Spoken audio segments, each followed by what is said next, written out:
जी जी, मैं स्टार्ट कर रहा हूँ।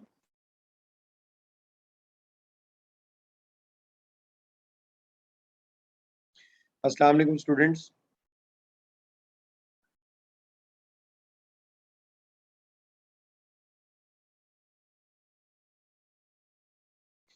जी स्टूडेंट्स, हम लोग प्रोसेस कॉस्टिंग पढ़ रहे थे और उसमें कुछ डेटा लेकर मैंने आपको चीज़ें कुछ करवाई भी थी और कोई एक दो एग्जांपल्स आपको करने के लिए भी दी थी, तो होपफुली आप लोग कर आए होंगे।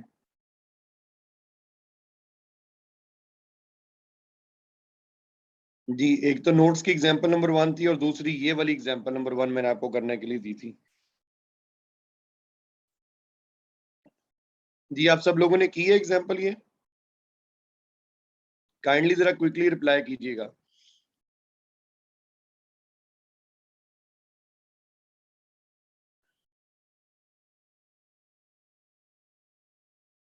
जी, आप सब लोगों ने ये एग्जांपल सॉल्व की है?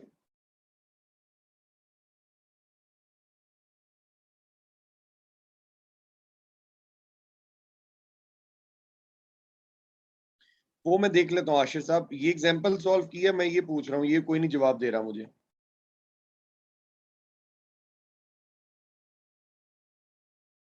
चलें, इसके पहले आंसर्स टैली कर लेते हैं।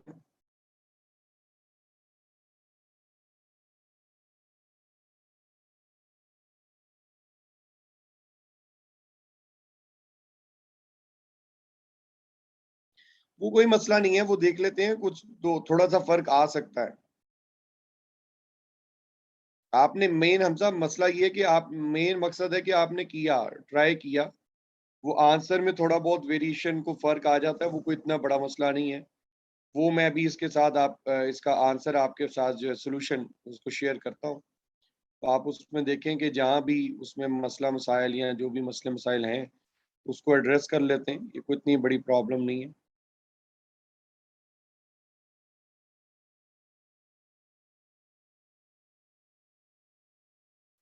वेरी गुड जाहिद साहब, बस ट्राई कोशिश ही चाहिए होती है। आपने क्वेश्चन किया, ये सबसे बड़ी बात ये है, मतलब आपने सॉल्व किया, ये एक मेन चीज़ है।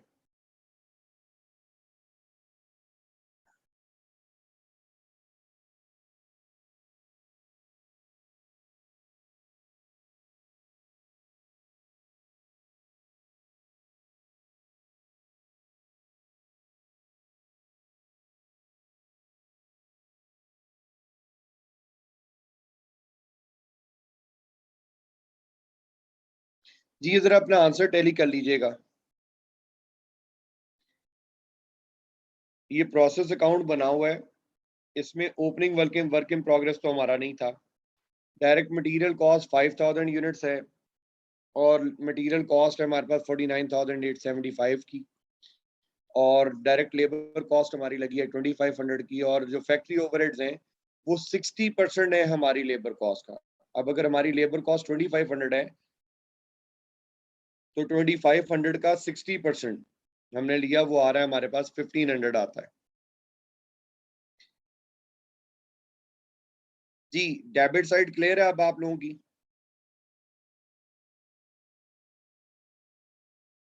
जी जाहिद साहब, हमजा, कमर साहब, आशिर, डेबिट साइड यही है।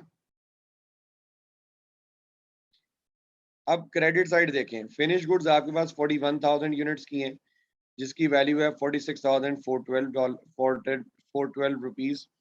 क्लोजिंग वर्क इन प्रोग्रेस आपके पास है 80% कंप्लीट है with respect to material labour FOH, और इसकी वैल्यू 5000 है, यूनिट्स हैं, और वैल्यू 4528 है। नॉर्मल लॉस 5% था इनपुट का, तो 5% आपने इनपुट यूनिट्स का लेना है। नॉर्मल लॉस 5% इनपुट यूनिट्स का लगेगा, यानी कि 50,000 यूनिट्स है मटेरियल के, उसका अगर हम 5% ले लें तो वो 2500 बनता है, तो वो यूनिट्स है, वो हमने लिख दी है। और उसकी स्क्रैप वैल्यू 0.5 है, तो 2500 का मल्टीप्लाई बाय 0.5 तो 1250 की आ जाती है वैल्यू। अब एबनॉर्मल लॉस है आपका 1500 का, ये हमने टी अकाउंट बैलेंस करके 1500 यूनिट्स निकाले हैं नॉर्मल लॉस के। अब जब ये नीचे इक्विवेलेंट यूनिट्स देखें, आप लोगों के इक्विवेलेंट यूनिट्स यही आ रहे हैं? सभी लोग जरा चेक करें।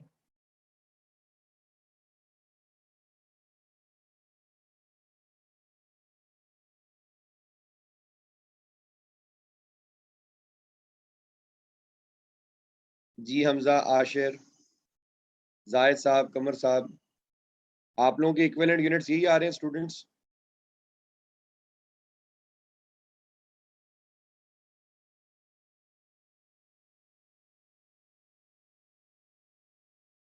इसका मतलब इक्विवेलेंट यूनिट्स तक तो यही है।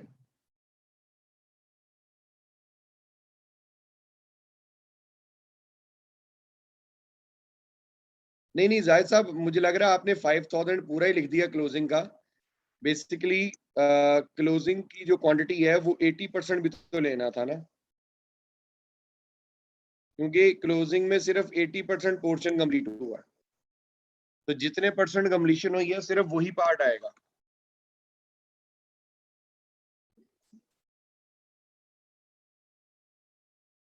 जितने परसेंट कंप्लीशन हुई है उतना पार्ट ही सिर्फ उसमें कंसिडर होगा।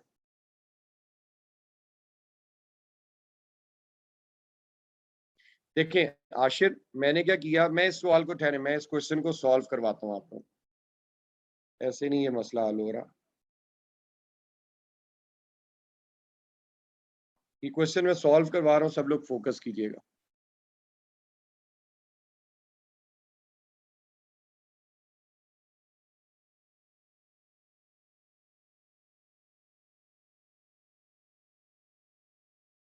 अच्छा, अब इसमें ये देखें, ये क्वेश्चन है, मैं इसको सॉल्व करवा रहा हूँ पूरा शुरू से। अब आप लोग सब लोग इसको जरा फोकस करें और प्लीज जरा बर वक्त जवाब दें। मतलब इतना सोच सोच के जवाब ना दिया करें, क्विकली रिप्लाई किया करें। क्वेश्चन है आप लोगों के पास है, मैं शुरू करता हूँ जी इसको।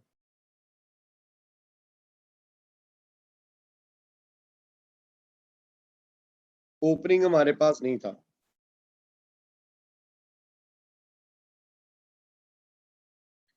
मटेरियल हमने 50,000 यूनिट्स हमने इनपुट किए। इसकी वैल्यू है 49,875।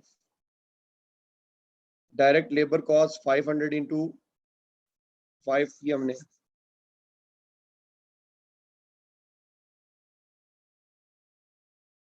तो वो हमारे पास 2500 निकल आई। और जो फैक्ट्री ओवरहेड्स थे वो एट द रेट 60%। 60% हम किसका ले रहे हैं?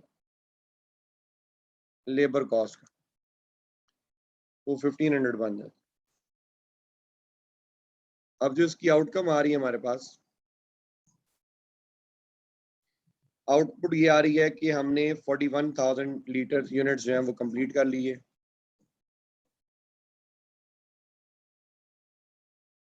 क्लोजिंग वर्क इन प्रोग्रेस के 5,000 यूनिट्स।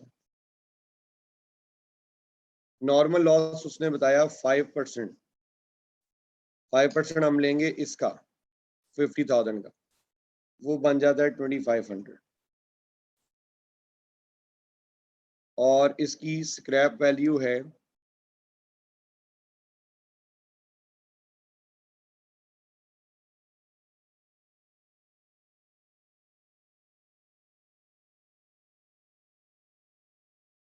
0.5। ये वैल्यू बन जाती है 1250। अब देखें, इसको बैलेंस होना चाहिए एज पर द यूनिट्स भी और एज पर द अमाउंट भी। अब पहले सबसे पहला काम, इसके दोनों साइड्स पे यूनिट्स देखेंगे बराबर हो रहे हैं या नहीं हो रहे। अगर इसकी डेबिट साइड पे 50,000 यूनिट्स हैं तो क्रेडिट साइड पर भी 50,000 यूनिट्स होने चाहिए। अब इसमें जो बैलेंसिंग फिगर है वो हमारी बन रही है 1500 की, और वो हमारा एबनॉर्मल लॉस है। 1500 हमारा एबनॉर्मल लॉस। जी आशिर, क्लियर हुआ या नहीं हुआ? यानी कि मैंने दोनों साइड्स पे, चूंकि मेरे यूनिट्स बराबर होने चाहिए, तो क्रेडिट साइड पे 1500 यूनिट्स का डिफरेंस आ रहा है, तो वो एबनॉर्मल लॉस बन गया।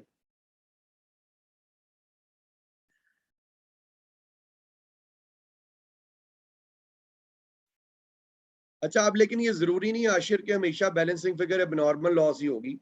कभी किसी सवाल में balancing figure finish goods units भी हो सकते हैं। किसी क्वेश्चन में balancing figure closing work in progress units के भी निकल सकते हैं। ठीक है, इस तरह से भी हो सकता है।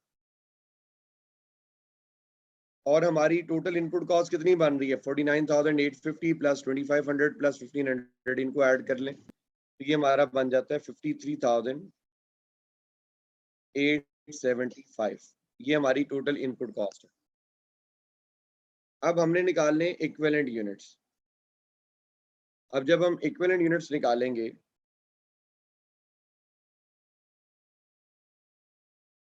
तो इक्विवेलेंट यूनिट्स में पहले हम लेंगे एक्चुअल आउटपुट 41,000 की, प्लस क्लोजिंग है हमारे पास कितना 5,000, और ये 80% कंप्लीट है with respect to all cost elements.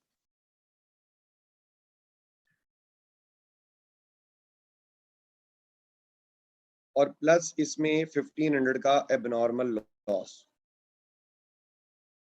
तो ये हमारे इक्विवेलेंट यूनिट्स बनते हैं 46,500। ठीक है जायद साहब, देखिए क्लोजिंग में जितने परसेंट कंप्लीशन हुई है वो हमने वो पूरा पोर्शन उठाना। अब हम निकालेंगे इसकी कॉस्ट पर यूनिट। तो कॉस्ट पर यूनिट के लिए हम वर्किंग करेंगे। हमारी टोटल इनपुट कॉस्ट है जी rupees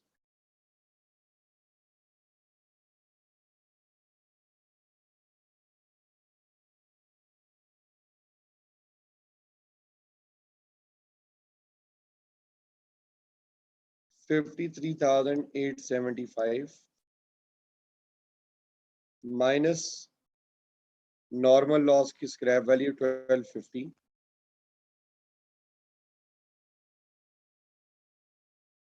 divided by equivalent units 46,500 units. तो कॉस्ट पर यूनिट क्या बन रही है जी?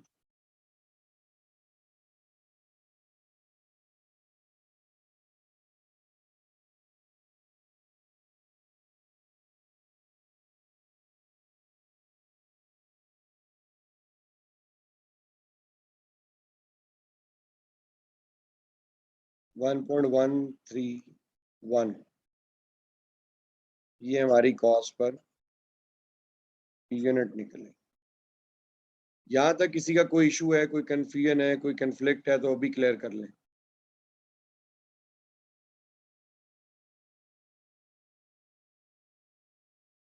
ये आई थिंक 1.132 हो जाएगी वैल्यू राउंड ऑफ करने के बाद। अब हमने निकालनी है वैल्यू ऑफ फिनिश गुड्स और क्लोजिंग वर्क इन प्रोग्रेस और एबनॉर्मल लॉस की। कॉस्ट ऑफ फिनिश गुड्स हमारे पास कितनी है? 41,000 यूनिट्स की है, इनटू कॉस्ट पर यूनिट है हमारे पास 1.131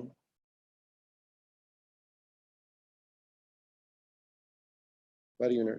तो ये कितनी वैल्यू आ जाएगी?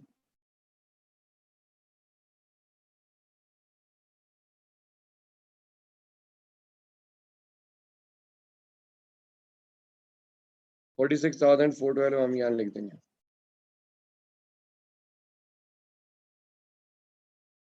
क्लोजिंग स्टॉक की वैल्यू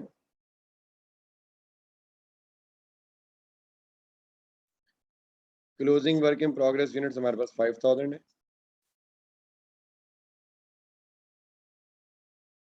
और ये 80% कंप्लीट हो चुके हैं। इनटू कॉस्ट पर यूनिट हमारे पास है 1.132।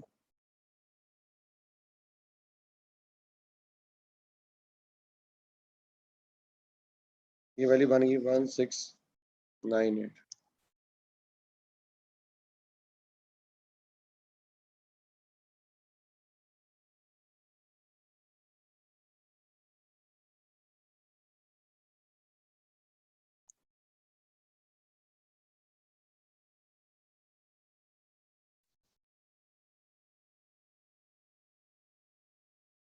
कॉस्ट ऑफ एबनॉर्मल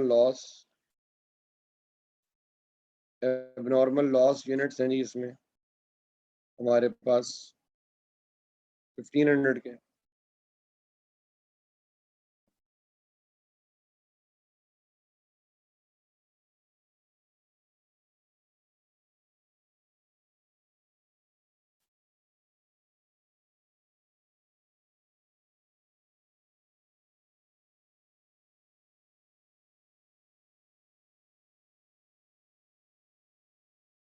कितनी वैल्यू आ रही है जी?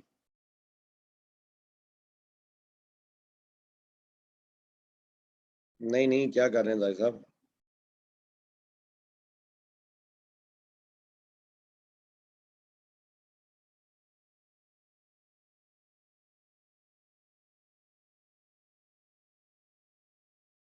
ये आप लोग मुझे क्या लिखवा रहे हैं? मतलब पहले मैंने क्लोजिंग की वैल्यू पूछी, आपने मुझे वहां पे एबनॉर्मल लॉस की लिखवा दी है। अब मैं एबनॉर्मल लॉस की वैल्यू मांग रहा हूँ, तो अब आप मुझे क्लोजिंग की वैल्यू बता रहे हैं। अपना रट्टा चलाया हुआ सब लोगों ने।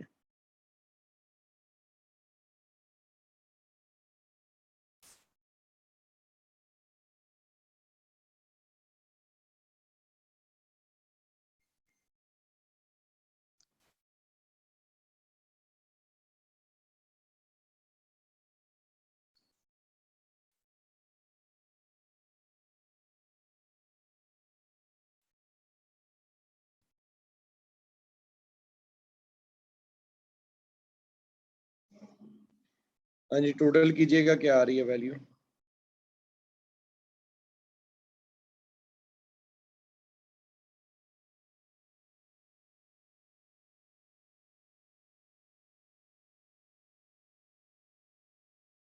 क्रेडिट साइड का टोटल क्या बन रहा है जी?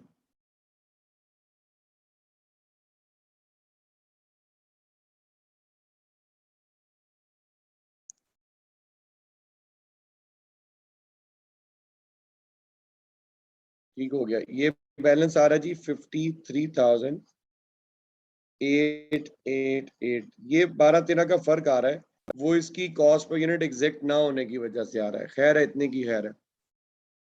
और ये वैसे भी डाटा जो है वो मैंने खुद कलेक्ट किया हुआ था, तो ज़ाहिर है इसमें थोड़ा सा फर्क आ सकता है, लेकिन ये कि जब आप नॉर्मली भी क्वेश्चंस करेंगे तो उसमें भी 5 से 10 का फर्क अगर इस वजह से आ जाए तो वो एक्सेप्टेबल है, कोई मसला नहीं।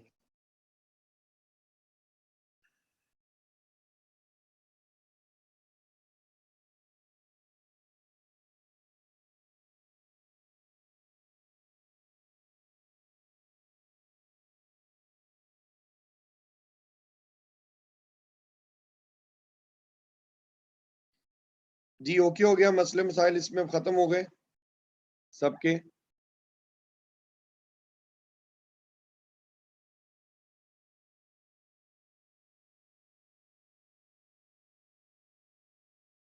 अच्छा, अब मैं एक और एग्जांपल इसमें करने लगा हूँ। अच्छा, इसी तरह से हैंड आउट वाला क्वेश्चन भी उसको मैं डिस्कस करता हूँ।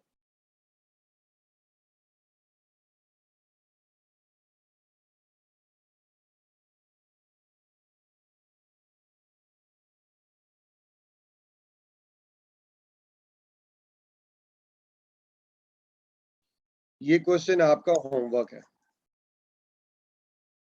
Example number 2।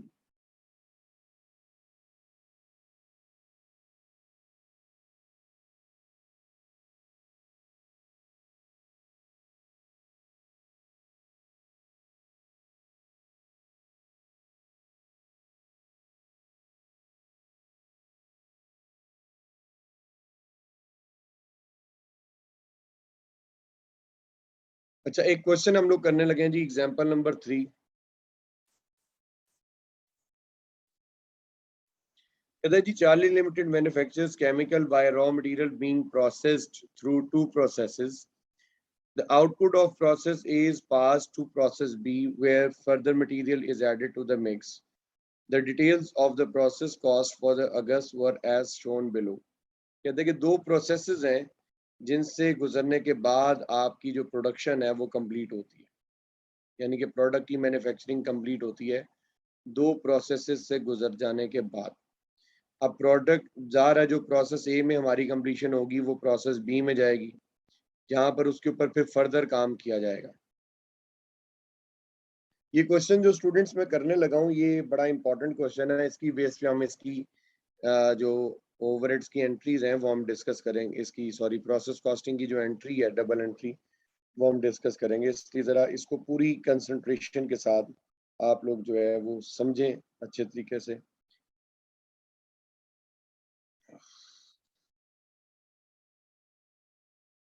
नोट्स में नहीं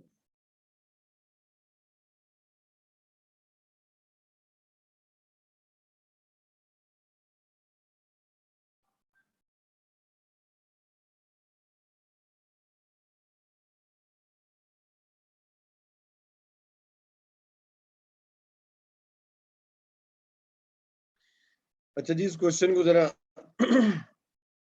तवज्जो से सुनिएगा। इसमें दो प्रोसेसेस का उसने डेटा दिया हुआ है, एक प्रोसेस ए और एक दूसरा प्रोसेस बी है। प्रोसेस ए में वो कह रहा है कि आपने जो डायरेक्ट मटेरियल इनपुट किया वो 2000 kg है एट द रेट $5 पर kg। डायरेक्ट लेबर जो आपने की है वो ₹7200 की है। प्लांट प्रोसेस टाइम इसमें 140 hours at the rate ₹60 per hour. Expected output 80% है, जबकि एक्चुअल आउटपुट आपके पास 1400 यूनिट्स। 80% जा रहा है इनपुट का हम लेंगे। अगर स्टूडेंट्स मेरी एक्सपेक्टेड आउटपुट 80% है तो इसका मतलब ये हुआ कि मेरा एक्सपेक्टेड लॉस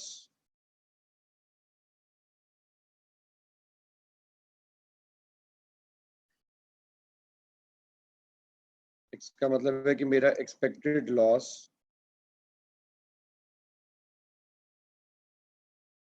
20% है। अगर मेरी एक्सपेक्टेड आउटपुट 80% है तो इसका मतलब एक्सपेक्टेड लॉस मेरा कितना होगा 20% का। इसका मतलब है कि मेरा एक्सपेक्टेड लॉस कितना है 20%। जबकि मेरी एक्चुअल एक्सपेक्टेड लॉस का मतलब होता है नॉर्मल लॉस। एक्सपेक्टेड लॉस का मतलब क्या है normal loss.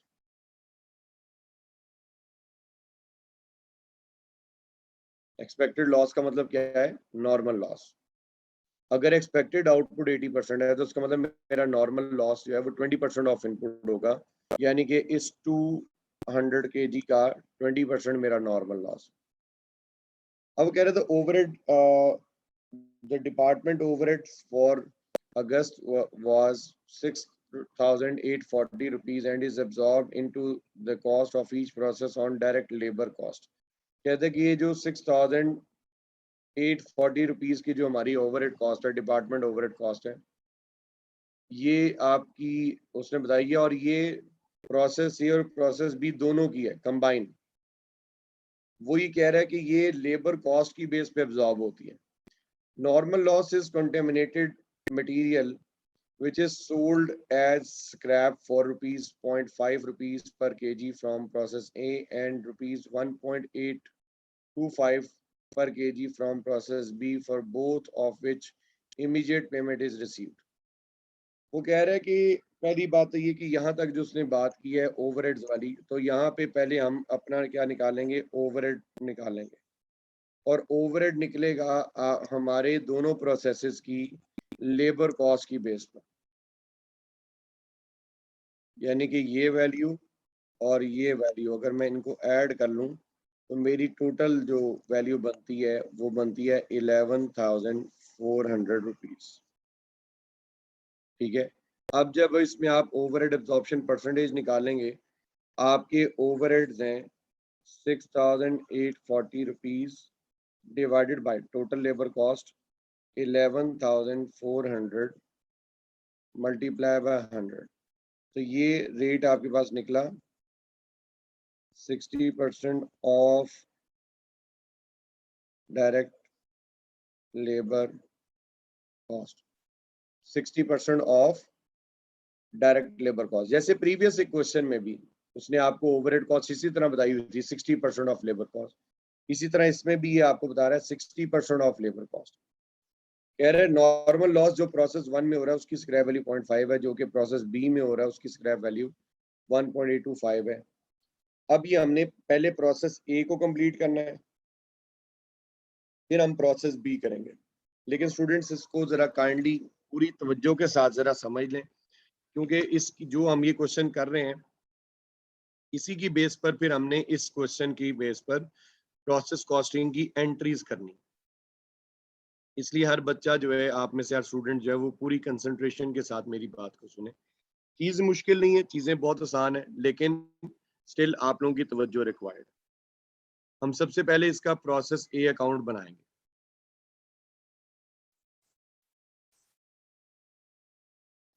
Process a account में सबसे पहले डायरेक्ट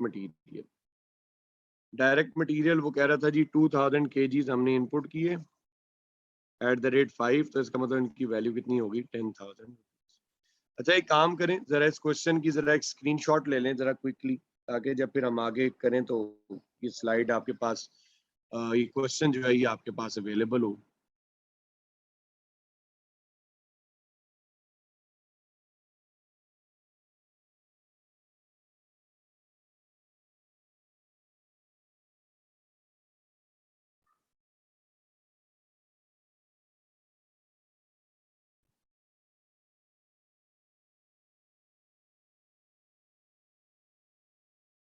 जी डन, पिक्चर ले लिया आप लोगों ने इसकी क्वेश्चन की? लेकर आना।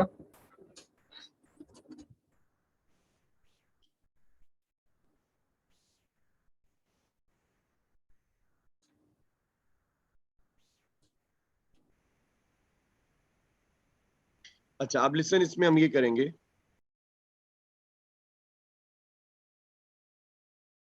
अब इसमें हम लिखेंगे इसकी लेबर कॉस्ट। लेबर कॉस्ट उसने हमें बताई है कितनी है, 7200 की है प्रोसेस ए में। ये प्रोसेस ए अभी हम बात कर रहे हैं, अभी प्रोसेस बी की बात नहीं हो रही। ओवरहेड्स वो कह रहा था, हमने ओवरहेड का रेट निकाला एट द रेट 60%। तो ये 60% हमने लेना है अपनी लेबर कॉस्ट का। इसका लेना है 60% लेबर कॉस्ट का। 7200 का 60% लेनी क्या आता है?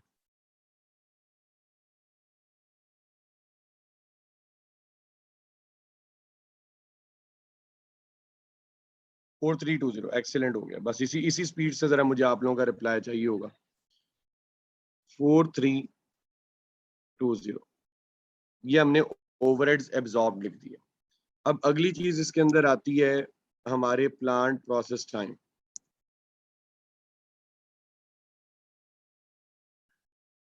प्लांट प्रोसेस टाइम का उसने बताया भाई 140 आवर्स एट द रेट 60। कीजिएगा जी 140 इंटू 60।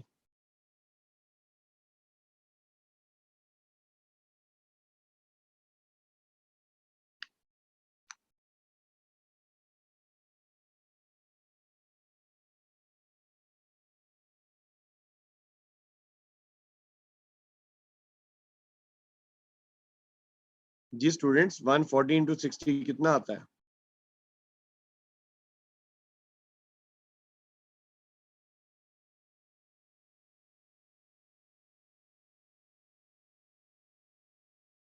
$8400 हो गया। ये मैंने यहां लिख दिया। अब जो ट्रांसफर टू प्रोसेस बी है, एक्चुअल आउटपुट उसने हमें बताई है 1400 यूनिट्स की हुई है। वो ये कह रहा है कि आपका जो नॉर्मल लॉस है, normal loss is 20% of input, और इसकी स्क्रैप वैल्यू उसने बताई है 0.5 पर यूनिट है। तो 200 का अगर हम 20% लें तो हमारा नॉर्मल लॉस बनता है 200 यूनिट्स का। और चूंकि इसकी स्क्रैप वैल्यू 0.5 है, क्वेश्चन में मेंशन है, तो इसकी वैल्यू बन जाएगी 200 रुपीज। जी, is that clear or not? Yes or no?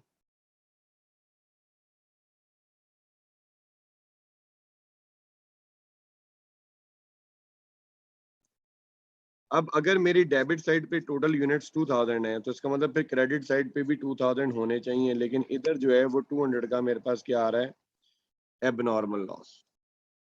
200 का मेरा मेरा क्या आ रहा है, एबनॉर्मल लॉस।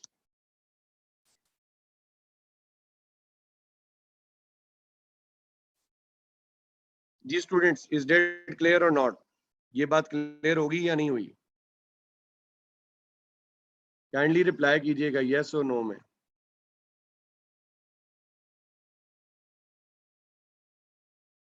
ओके हो गया। अच्छा, अब जरा मुझे इनपुट कॉस्ट टोटल करके बताइए कितनी बारी 10,000, 7,200 प्लस 4,320 और प्लस 8,400, इनको जरा टोटल करें क्या आता है।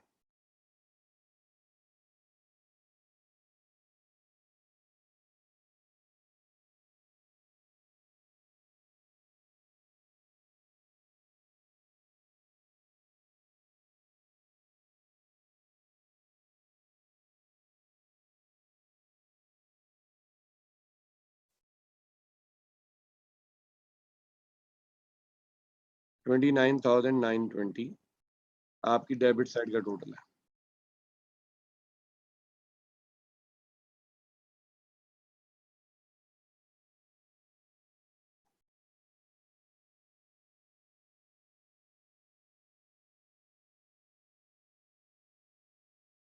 अच्छा, अब मुझे अपनी मेरा टी अकाउंट अब मुकम्मल है, इसमें कोई क्लोजिंग वर्क इन प्रोग्रेस नहीं था।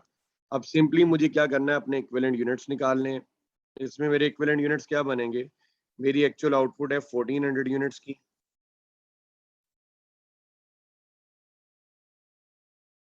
प्लस इसमें मेरा एबनॉर्मल लॉस हुआ 200 का, तो इसका मतलब ये हुआ कि मेरे इक्विवेलेंट यूनिट्स हैं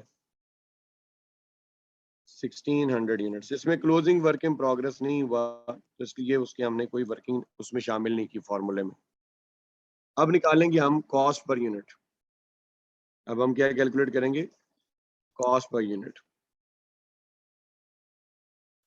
कॉस्ट पर यूनिट में मेरी टोटल इनपुट कॉस्ट है 29,920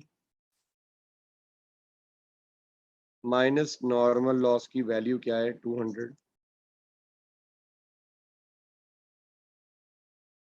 डिवाइडेड बाय इक्विवेलेंट यूनिट्स क्या है 1600 यूनिट्स।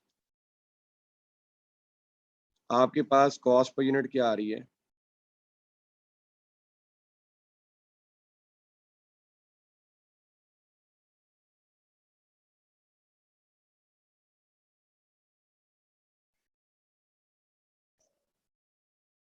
एटीन पॉइंट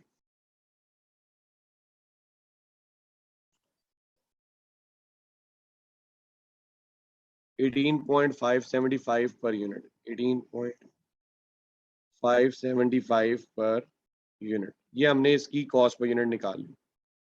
अब हम क्या करेंगे, अब हम निकालेंगे cost of finish goods. Finish goods हमारे पास हैं 1400 यूनिट्स की, इनटू कॉस्ट पर यूनिट है हमारे पास 18.575, तो हमारे पास कॉस्ट ऑफ फिनिश गुड्स क्या आ रही है जी,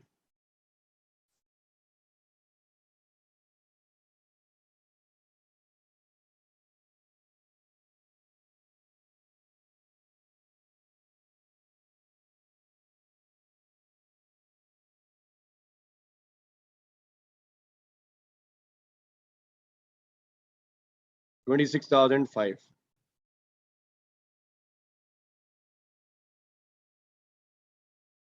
अब हम इसमें फाइंड करेंगे एबनॉर्मल लॉस की वैल्यू।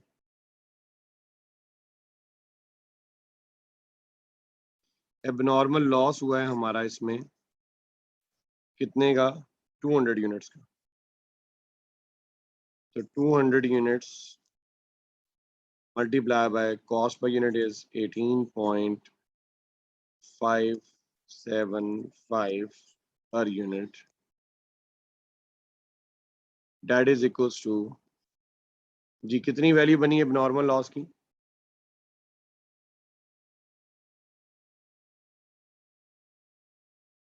3715।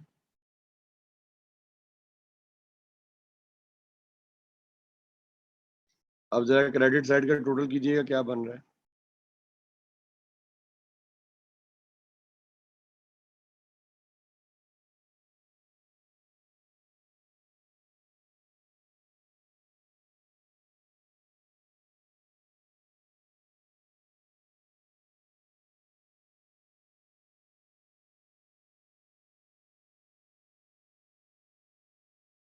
हाँ जी, ओके हो गया। प्रोसेस ए कंप्लीट है। प्रोसेस ए में किसी का कोई कंफ्यूजन, कोई इशू, कोई डाउट है तो अभी पूछ लें।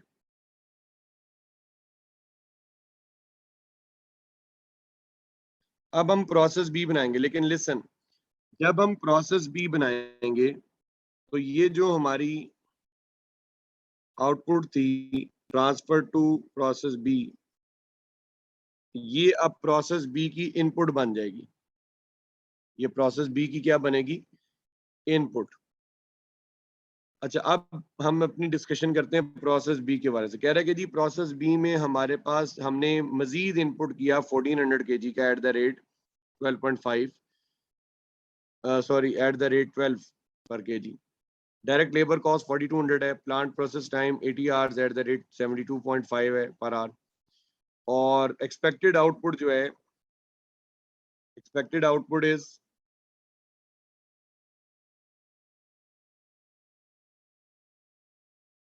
90%। इट मींस कि आपका expected loss,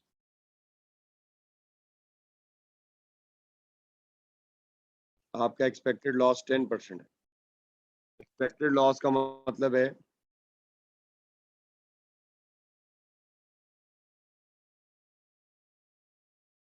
normal loss.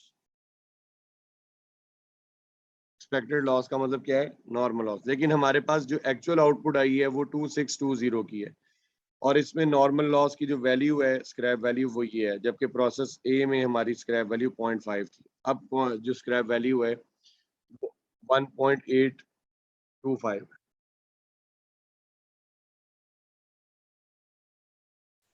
Process B बनाएंगे। प्रोसेस बी में सबसे पहले लिखेंगे यूनिट्स ट्रांसफर्ड फ्रॉम प्रोसेस ए,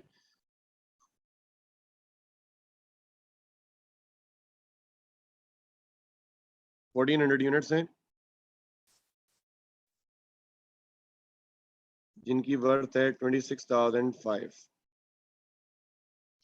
अब इसके अंदर आपने जो मजीद मटेरियल जो इनपुट किया वो 1400 kg का 1400 है एट द रेट 12। हाँ जी, करें जी 12 से जरा मल्टीप्लाई। 1400 इंटू 12 कीजिएगा, क्या आता है?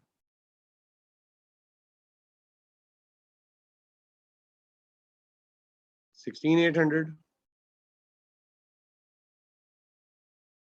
अब लेबर वो बता रहा है इसमें हमारी 4200 की है, और जो हमारे ओवरहेड्स हैं एट द रेट 60,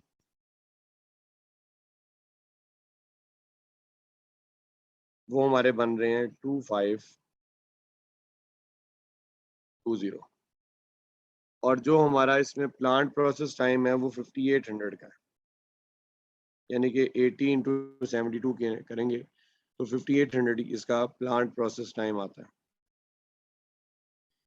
अब जो फिनिश गुड्स हैं वो उसने बताई है कि हमारी फिनिश गुड्स हैं 2620 यूनिट्स की, और जो हमारा नॉर्मल लॉस है वो एट द रेट 10% है एट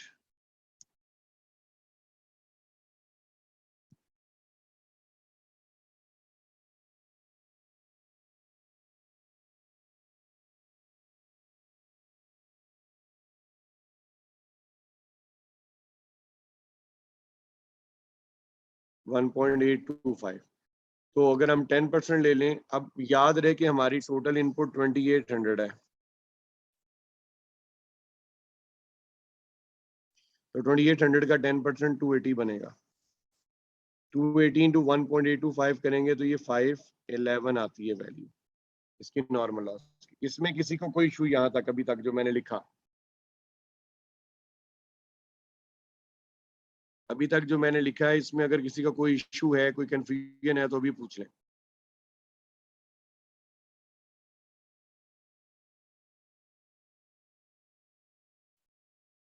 अब मेरी क्रेडिट साइड का टोटल बन रहा है 2900। जाहिर साहब मैंने ये कहा फिनिश गुड्स उसने क्वेश्चन में दी हुई है 2620 यूनिट्स की, वो मैंने लिख दी। नॉर्मल लॉस देखो, वो कह रहा है कि प्रोसेस बी में हमारी एक्सपेक्टेड आउटपुट 90% है, इसका मतलब फिर हमारा एक्सपेक्टेड लॉस 10% ऑफ इनपुट होगा। अब हमारी इस प्रोसेस बी में टोटल इनपुट 2800 है। 1400 यूनिट्स वो हैं जो प्रोसेस ए से आए हैं और 1400 हमने इस प्रोसेस बी में मजीद इनपुट किए हैं।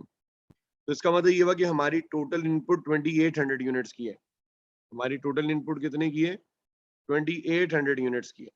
अब उस 2800 यूनिट्स में से का 10% 280 मैंने नॉर्मल लॉस के यूनिट्स लिखे और उसकी स्क्रैप वैल्यू है 1.825। 1.825 ये भी क्वेश्चन में मेंशन है। प्रोसेस बी में हमारी नॉर्मल लॉस की स्क्रैप वैल्यू 1.825 है। तो 280 को 1.825 से मल्टीप्लाई कर दें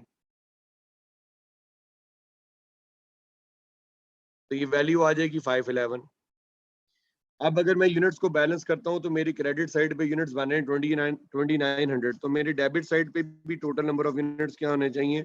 2900। तो इस लिहाज से फिर मेरा इसमें प्रोसेस बी में मेरा एबनॉर्मल गेन हुआ 100 यूनिट्स का, यानी कि इसमें मेरा कोई एबनॉर्मल लॉस नहीं हुआ।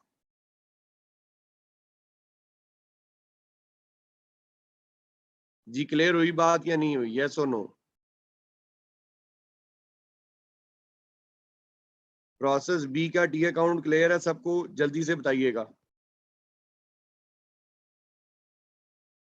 अब हमने निकालने हैं इक्विवेलेंट यूनिट्स। इक्विवेलेंट यूनिट्स के लिए सबसे पहले हम क्या करेंगे?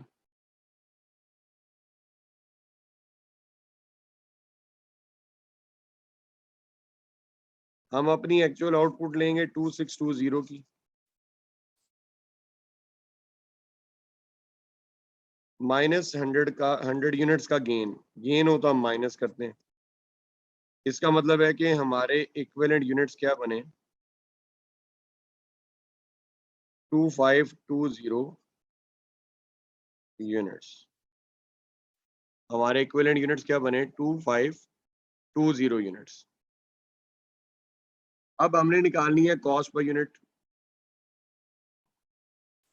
तो कॉस्ट पर यूनिट के लिए क्या करेंगे? हमारी इनपुट कॉस्ट, जी जरा इन सबको ऐड कीजिएगा, सबको जरा ऐड करें। हमारी टोटल इनपुट कॉस्ट क्या बन रही है? 26,005 प्लस 16,800 प्लस 4,200 प्लस 2520 प्लस 5,800। इनको ऐड कर लें।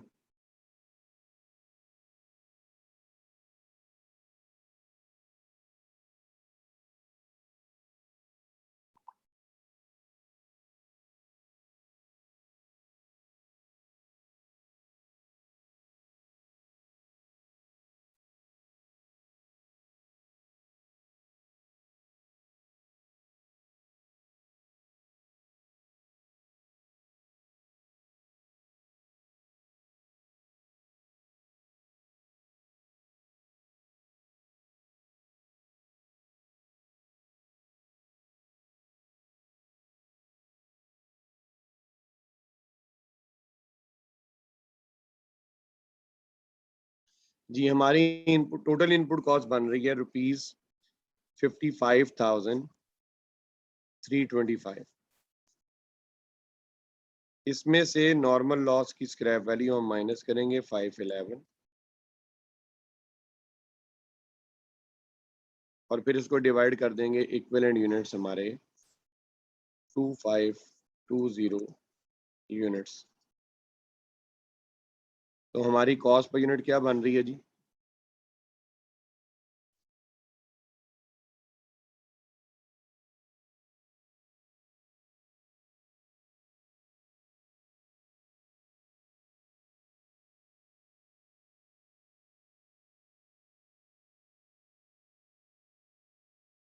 $21.752 पर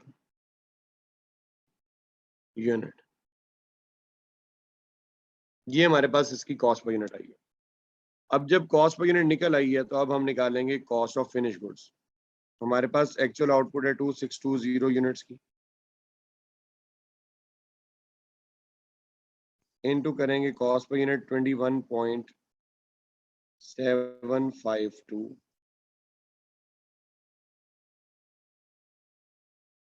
तो हमारे पास वैल्यू कितनी आ रही है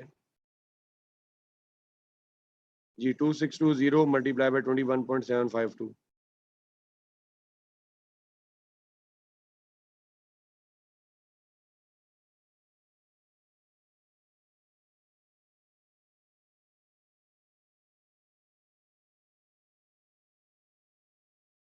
ये हमने लिख दी। अब हमने निकालनी है value of abnormal gain. Gain हमारा हुआ है 100 यूनिट्स का, इनटू कॉस्ट पर यूनिट है हमारे पास कितनी, 21.752 पर यूनिट। तो कॉस्ट ऑफ एबनॉर्मल गेन कितनी बन जाएगी,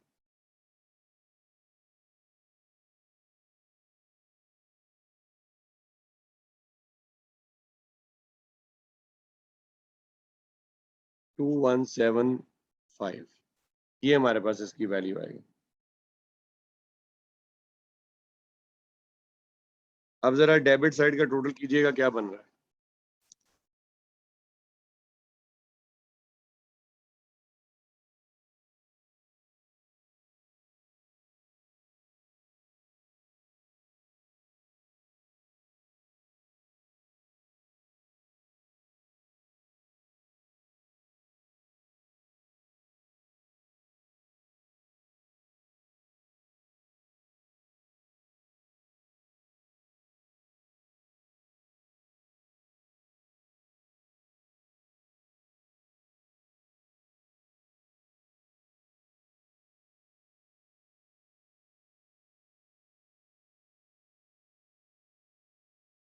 जी, is that clear or not?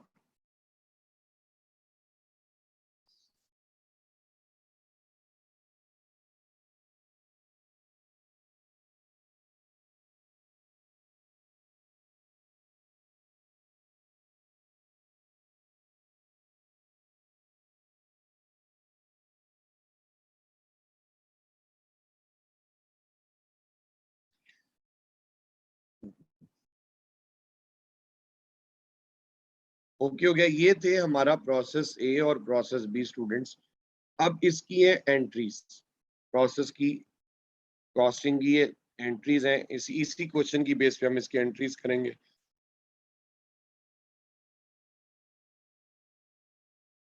इसमें 3 अकाउंट्स बनेंगे, एक स्क्रैप वैल्यू अकाउंट जिसको हम नॉर्मल लॉस अकाउंट भी कहते हैं,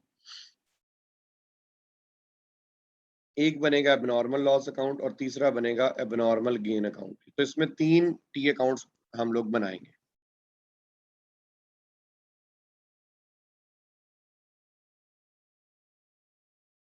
पहले हम प्रोसेस 1 की एंट्रीज करेंगे। इसमें सबसे पहली जो एंट्री हम पास करेंगे,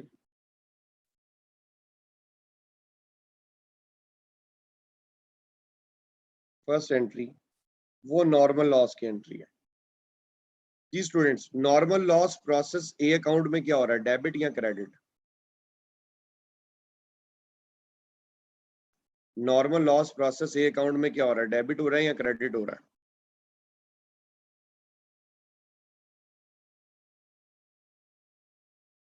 शाबाश आशिर। तो ये अपने अकाउंट में क्या होगा फिर? ये तो प्रोसेस अकाउंट में क्रेडिट हो रहा है ना, तो फिर ये अपने अकाउंट में क्या होगा? जा रही अपने अकाउंट में डेबिट हो जाएगा। तो हम यहाँ पे इसकी क्या करने लगे, एंट्रीज करने लगे।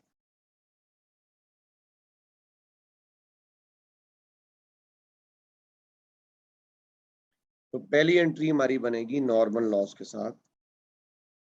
एंट्री बनती है जी नॉर्मल लॉस अकाउंट डेबिट, बल्कि इसको लिखना चाहिए scrap value account debit.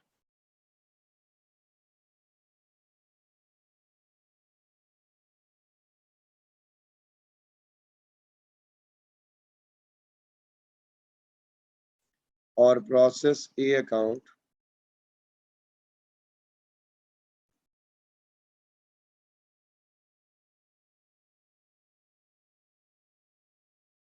Process a account ₹200 से क्रेडिट। और ये एंट्री हमने पास की है स्क्रैप वैल्यूज। ये एंट्री हमने पास की है स्क्रैप वैल्यूज।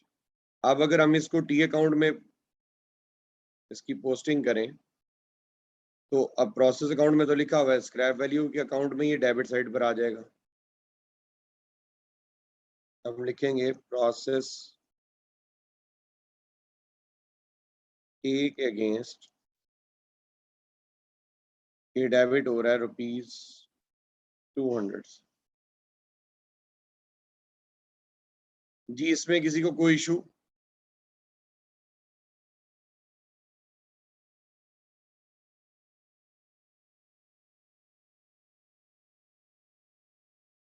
अब सेकंड एंट्री हम करेंगे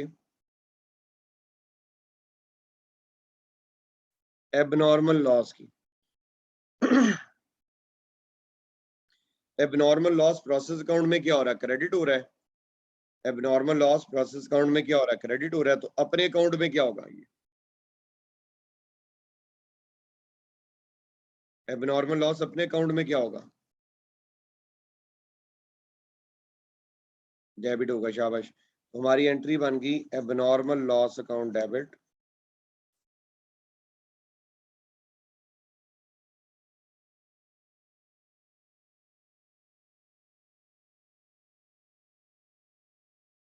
$3715 और प्रोसेस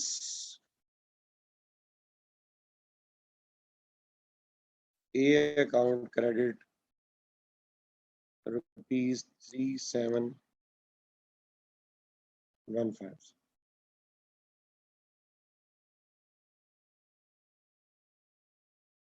और ये एंट्री हम पास कर रहे हैं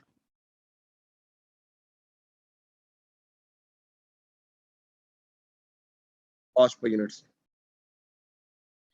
ये एंट्री हमने पास की है कॉस्ट पर यूनिट से। अच्छा लिसन, देखें स्टूडेंट, जिस तरीके से हम नॉर्मल लॉस को स्क्रैप कर लेते हैं, इस तरह तो फिर एबनॉर्मल लॉस के यूनिट्स भी तो मार्केट में स्क्रैप हो सकते हैं या नहीं हो सकते? हाँ जी। जिस तरीके से नॉर्मल लॉस के यूनिट्स मार्केट में स्क्रैप हो सकते हैं, उस तरीके से तो बाय प्रोडक्ट के यूनिट्स को भी तो स्क्रैप किया जा सकता है या नहीं किया जा सकता?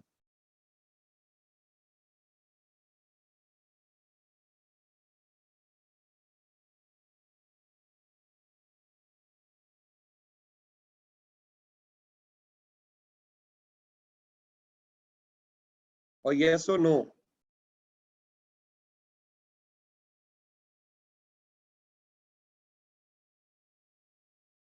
जिस तरह हम नॉर्मल लॉस के यूनिट्स को मार्केट में स्क्रैप कर रहे हैं, एबनॉर्मल लॉस भी तो वही वेस्टेज है ना। अगर मैं कहता हूँ कि नॉर्मल लॉस हमारी वुड की वेस्टेज है, तो एबनॉर्मल लॉस भी तो वुड की वेस्टेज ही होगी ना। क्या कहते हैं?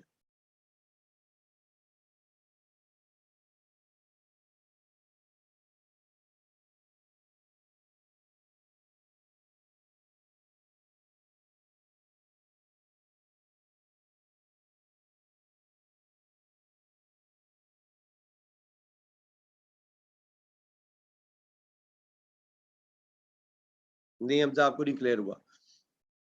देखिए नॉर्मल लॉस क्या है?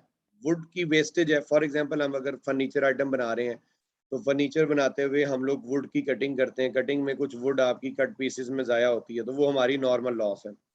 एबनॉर्मल लॉस क्या होता है? एबनॉर्मल लॉस भी तो वुड की वेस्टेज ही होती है, लेकिन वो फर्क ये होता है कि वो एक सर्टेन क्वांटिटी से ज्यादा वेस्ट हो गया, इसलिए हम उसको एबनॉर्मल लॉस कह देते हैं।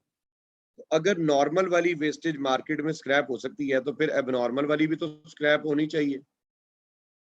क्या कहते हैं? एबनॉर्मल वाली को भी तो मार्केट में स्क्रैप होना चाहिए। तो यही बात मैं भी कह रहा हूँ कि जिस तरह हम नॉर्मल लॉस को स्क्रैप करते हैं, इसी तरीके से हम एबनॉर्मल लॉस को भी मार्केट में स्क्रैप करेंगे, ताकि हमें लॉस के ऊपर कुछ ना कुछ तो रिकवरी मिले। अब हम क्या करेंगे, इसमें थर्ड एक एंट्री पास करेंगे।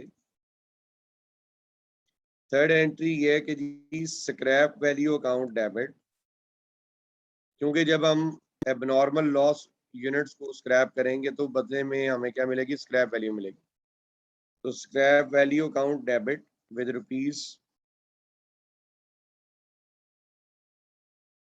₹100 और एबनॉर्मल लॉस अकाउंट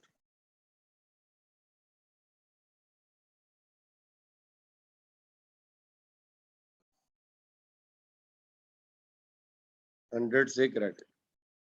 अब ये एंट्री हमने पास की है स्क्रैप वैल्यू पे। ये मैं आगे बता भी रहा हूँ साथ साथ ये आपको कि ये वैल्यू कैसे कैलकुलेट हो रही है। ये ऐसा एंट्री का हिस्सा नहीं है, लेकिन वैसे एडिशनली बता रहा हूँ कि एबनॉर्मल लॉस के जो 200 यूनिट्स हैं उसको मल्टीप्लाई किया हमने स्क्रैप वैल्यू 0.5 से, तो ये वैल्यू बन गई $100।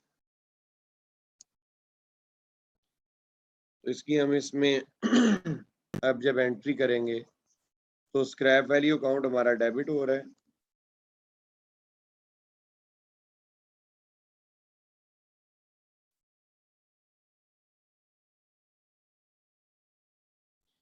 और एबनॉर्मल लॉस अकाउंट में ये against scrap value.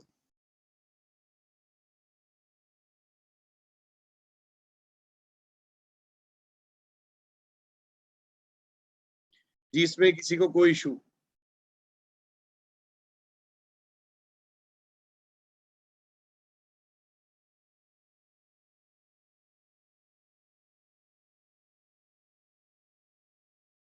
Ji Hamza, is there any issue?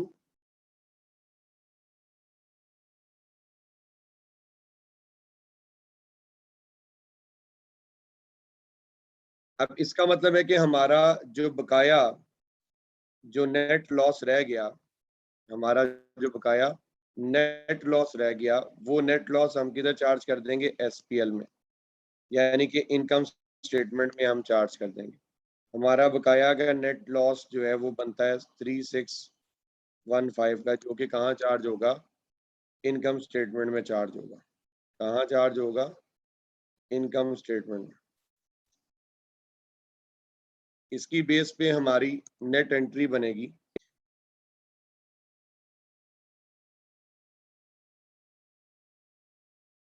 SPL account debit with rupees 3615,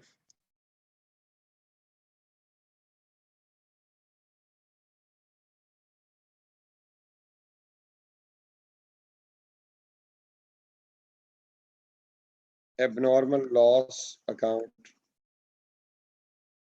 credit with rupees 3615। ये एंट्री है नेट लॉस, ये एंट्री है नेट लॉस की, यानी कि आप कह सकते हैं net of second and third entry. Second और थर्ड एंट्री का क्या है? ये नेट है।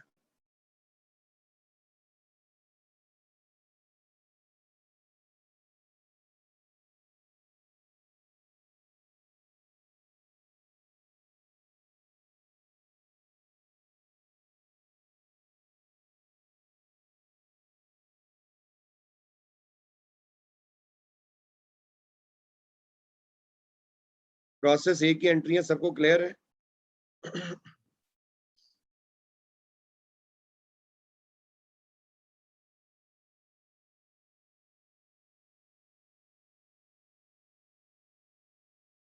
अब हम एंट्रीज कर रहे हैं प्रोसेस बी की।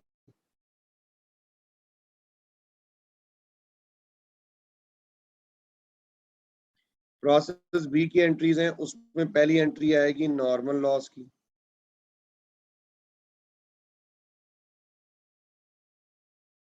नॉर्मल यानी कि स्क्रैप वैल्यू की, नॉर्मल लॉस की एंट्री।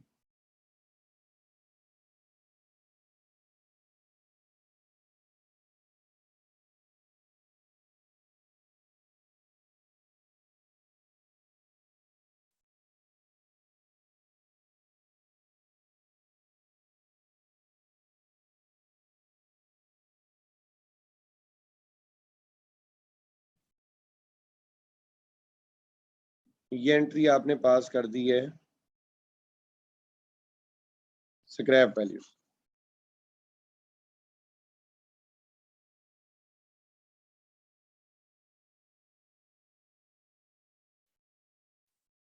ये एंट्री आपने पास कर दी है किससे?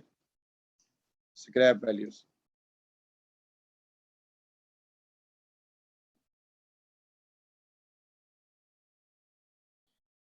नॉर्मल लॉस के यूनिट्स हैं, इसमें 280 यूनिट्स हैं, इनटू स्क्रैप वैल्यू उसने बताई है 1 पॉइंट,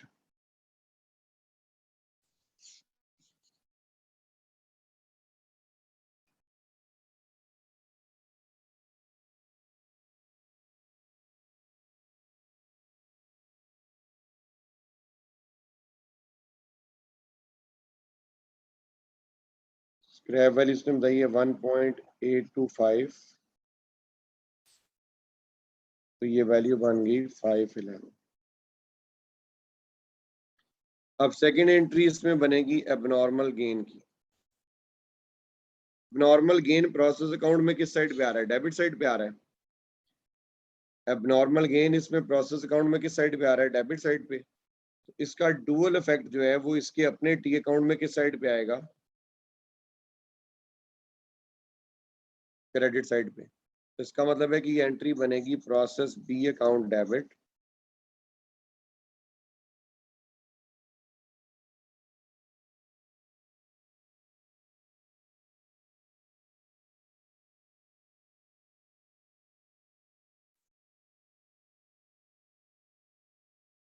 और abnormal gain account credit.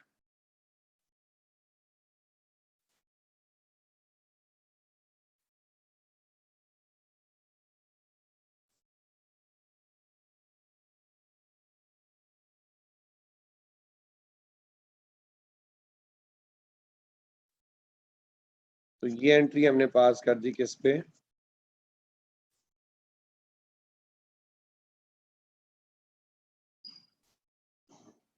Abnormal gain के यूनिट्स कितने हैं?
अच्छा, अब मेरी बात सुने, देखिए स्टूडेंट्स, गेन तब होता है जब हमारा एक्चुअल लॉस नॉर्मल से कम हुआ हो। गेन कब होता है? जब हमारा एक्चुअल में लॉस नॉर्मल से कम हुआ हो। अगर हम ये कह रहे हैं कि हमारा नॉर्मल लॉस 280 यूनिट्स का है, अगर हम ये कह रहे हैं कि हमारा नॉर्मल लॉस कितना है? 280 यूनिट्स का। अगर हमारा नॉर्मल लॉस 280 यूनिट्स है और मेरा एबनॉर्मल गेन 100 यूनिट्स है, तो इसका मतलब ये है इस बात का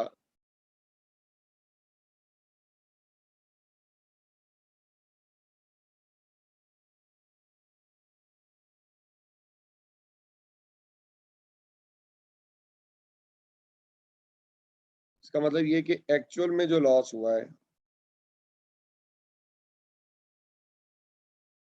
वो 180 यूनिट्स का हुआ। जी ये बात क्लियर है सबको या नहीं? एक्चुअल में जो लॉस हुआ है वो कितने का हुआ है? 180 का। Yes or no?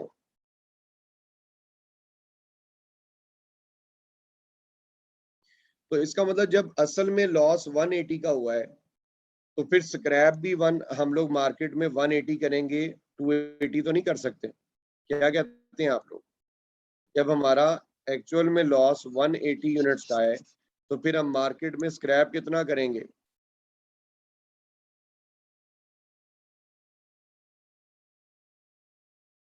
180। तो फिर हमें स्क्रैप वैल्यू तो 180 के ऊपर मिलेगी ना, 280 के ऊपर तो नहीं मिलेगी। तो इसका मतलब ये हुआ कि हमने जो स्क्रैप वैल्यू चार्ज की हुई है नॉर्मल लॉस पे, वो हमने 100 यूनिट्स ज्यादा चार्ज की हुई है, तो वो जो हमारे वो 100 यूनिट्स हमारे अब नॉर्मल गेन यूनिट्स हैं, क्योंकि ये जो हमारे गेन यूनिट्स हैं इनको तो हम मार्केट में सेल करेंगे, इनको हम मार्केट में सेल करेंगे नॉर्मल सेलिंग प्राइस सेल है, हम इनको नॉर्मल सेलिंग प्राइस पे सेल करेंगे, ना कि स्क्रैप वैल्यू पे। तो इसका मतलब जो इस 511 के अंदर जो हमारी 100 यूनिट्स की एबनॉर्मल गेन यूनिट्स की जो स्क्रैप वैल्यू है उसको रिवर्स बैक करना पड़ेगा, तो उसकी बेस पे हमारी थर्ड एंट्री बनेगी।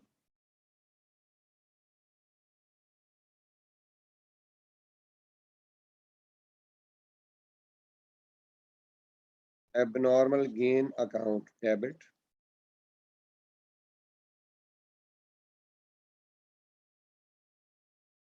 $182.5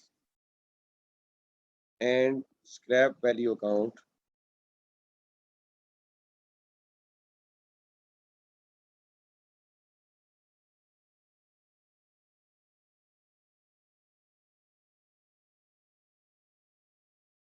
ये एंट्री हमने स्क्रैप वैल्यू से चार्ज की। कैसे?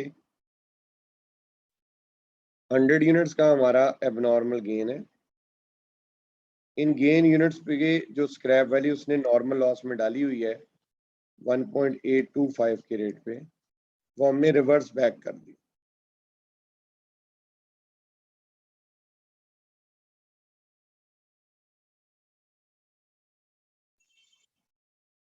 वो हमने इसमें क्या कर दिया, रिवर्स बैक कर दिया, हमने क्या कर दिया इसमें, रिवर्स बैक कर दिया।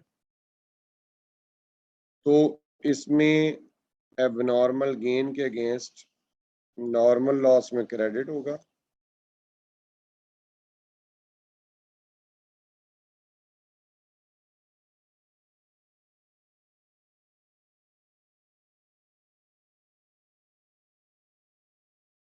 और इसमें scrap value against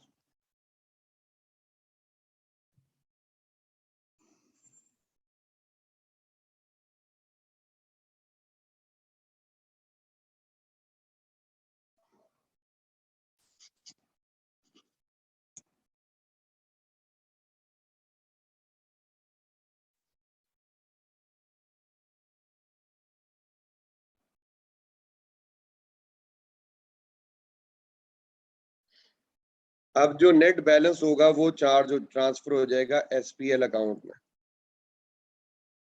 net balance कहाँ चला जाएगा, एसपीएल अकाउंट में। तो कितनी बन रही है जी वैल्यू, 199.2.5 यही आ रही है।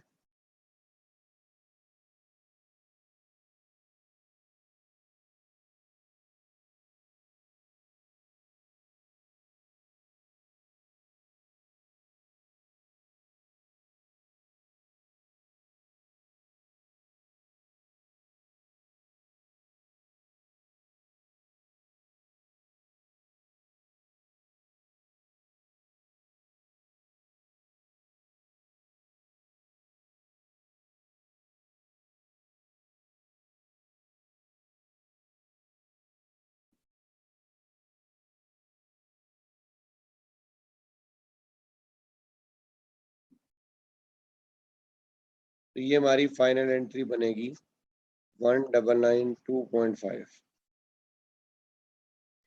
ये जो एंट्री है ये हमने पास की है नेट गेन की, ये वो नेट गेन है जो हमारा एसपीएल में पास होगा, net of second and third entry. यानी कि हमने इनिशियली अपना लॉस बुक किया था कितने पे, 2175 पे, जिसमें से हमने स्क्रैप वैल्यू का ट्रीटमेंट रिवर्स बैक किया 182.5 का। अब जो हमारा नेट जो गेन बचता है वो 199.2.5 का, जो हम लोग एसपीएल में ले जाएंगे। फाइनली ये 2 अकाउंट्स में हमारे क्लियर हो गए और लास्ट में जो हमारे पास फाइनल बैलेंस इसमें मिलेगा, बचेगा, वो हमारा कैश बैलेंस होगा। क्योंकि जब हम स्क्रैप करेंगे तो बदले में हमें कैश मिल रहा होगा। तो ये बनेगा जी रुपीस कितना जी?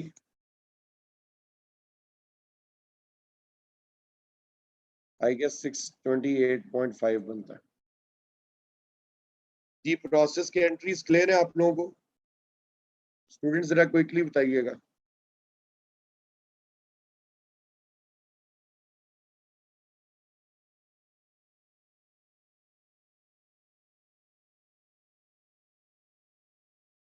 प्रोसेस की एंट्रीज क्लियर है सबको?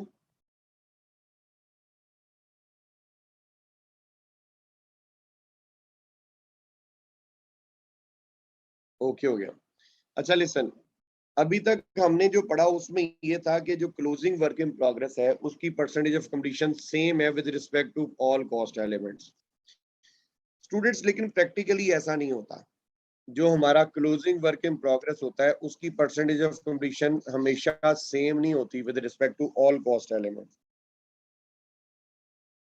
उसकी परसेंटेज ऑफ कंप्लीशन वेरी करती है ईच कॉस्ट एलिमेंट वाइज।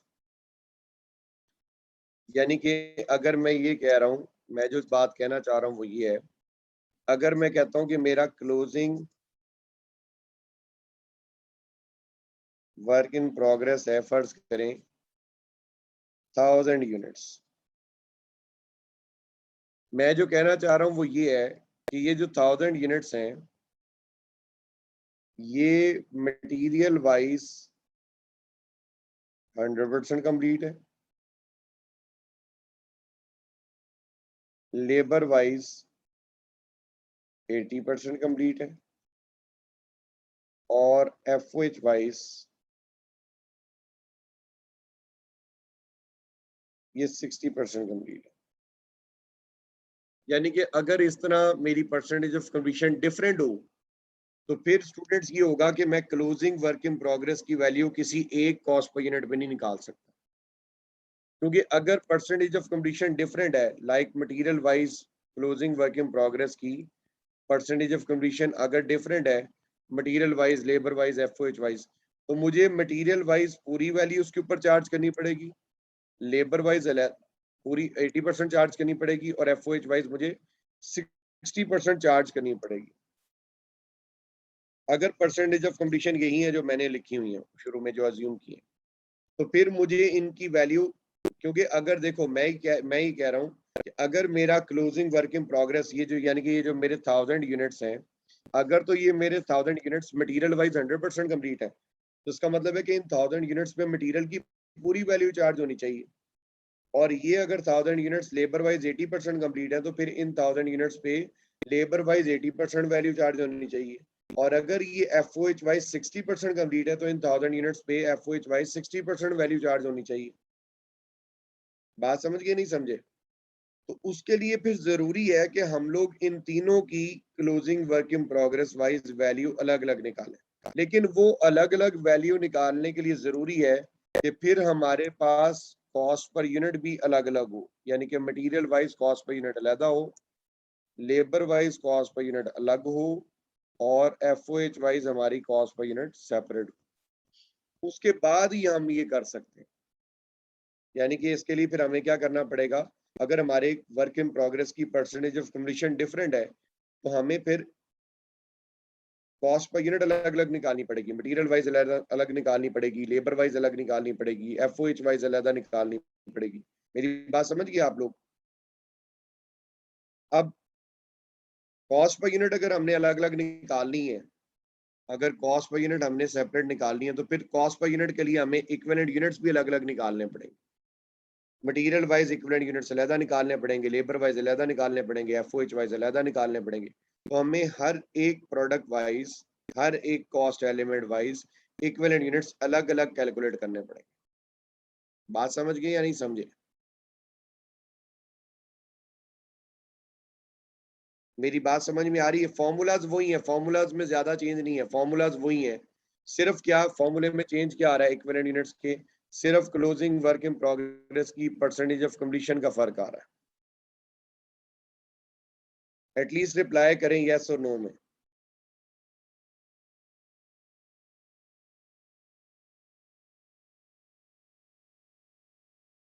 एक क्वेश्चन मैं करवाता हूँ, उससे ये मसला मजीद क्लियर हो जाएगा।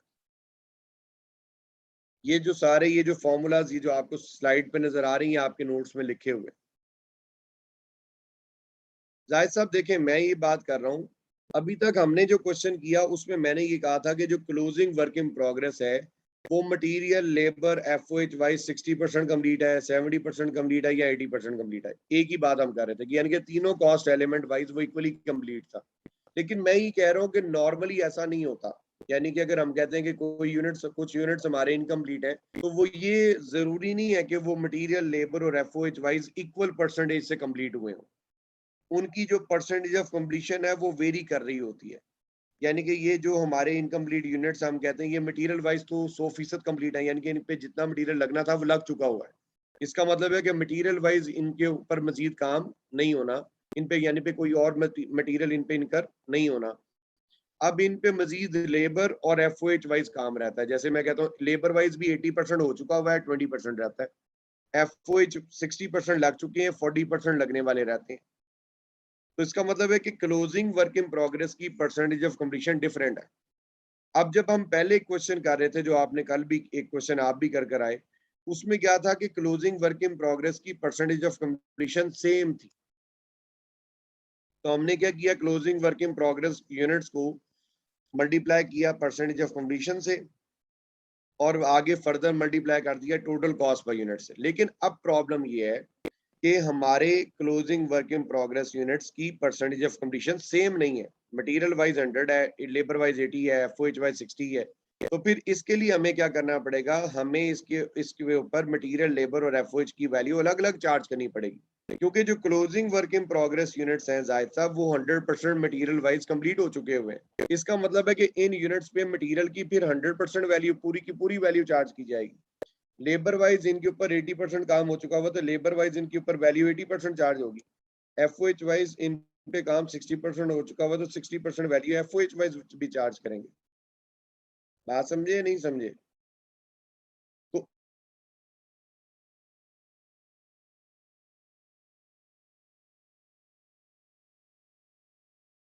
एफओएच की कॉस्ट पर यूनिट अलग अलग हो। जाहिद साहब मेरी बात समझ गए नहीं समझे? हमजा, जाहिद साहब, अब्बास साहब, सब लोग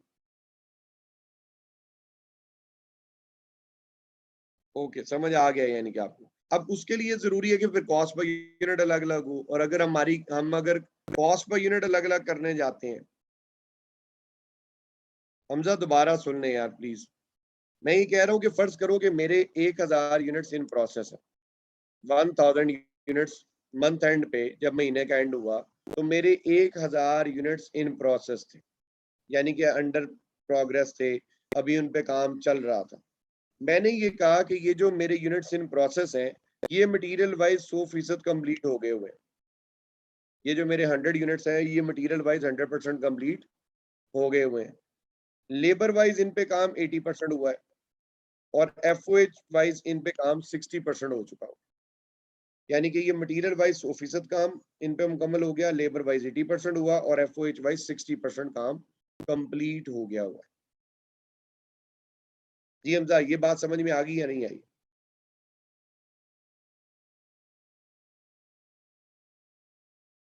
ठीक है। अब पहले जब हमने क्वेश्चंस किए जो कल भी आप भी कर आए, एक दो क्वेश्चन मैंने भी करवाए थे, उसमें ये था कि जो closing work in progress units थे वो material labour FOH wise 180, let जैसे ये वाला क्वेश्चन ही ले लें, इसमें लिखा हुआ था कि closing work in progress units is 80%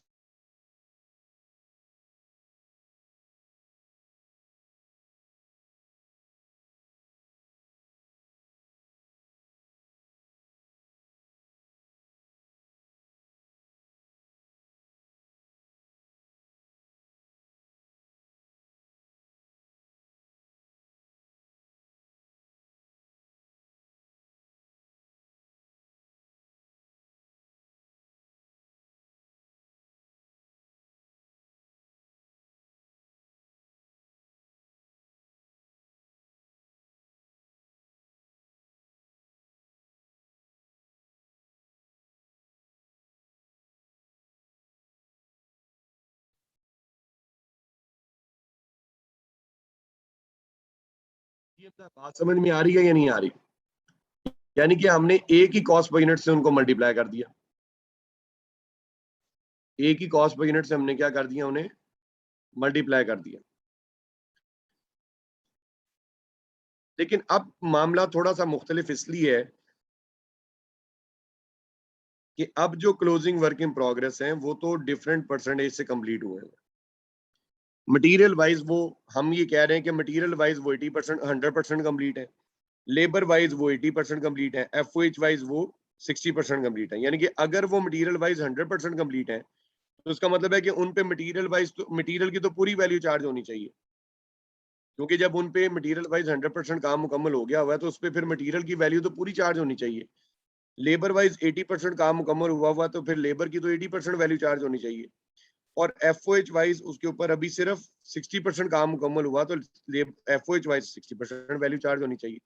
तो ये जब हम डिफरेंट परसेंटेज से वैल्यू चार्ज करेंगे तो वो तभी मुमकिन है अगर हमारे पास उनकी कॉस्ट पर यूनिट अलग अलग आए, हमारे पास उनकी कॉस्ट पर यूनिट क्या आए, अलग अलग निकालें, फिर ये पॉसिबल है, उसके बगैर ये पॉसिबल नहीं है। हमजा बात समझ में आ गई या नहीं आई? अभी हमें फिर material wise cost per unit अलहदा निकालनी पड़ेगी, लेबर वाइज अलहदा निकालनी पड़ेगी और एफओएच वाइज अलग अलग निकालनी पड़ेगी। उसके बाद ही हम क्लोजिंग वर्क इन प्रोग्रेस की मटेरियल वाइज 100% वैल्यू चार्ज कर सकते हैं, लेबर वाइज 80% चार्ज कर सकते हैं, एफओएच वाइज हम 60% कर सकते हैं। हमजा गॉट इट और नॉट? काइंडली बच्चे जरा जल्दी रिप्लाई करें क्योंकि टाइम शॉर्ट है, मुझे एक क्वेश्चन करवाना है इन एनी केस।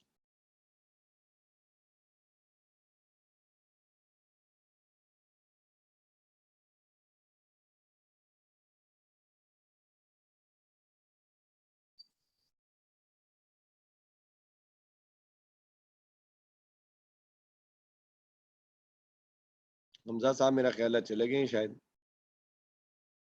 उनकी से कोई न्यूज नहीं आ रही। अच्छा अब ये क्वेश्चन करते हैं जी हम लोग, फिर एक क्वेश्चन हम लोग सॉल्व करते हैं।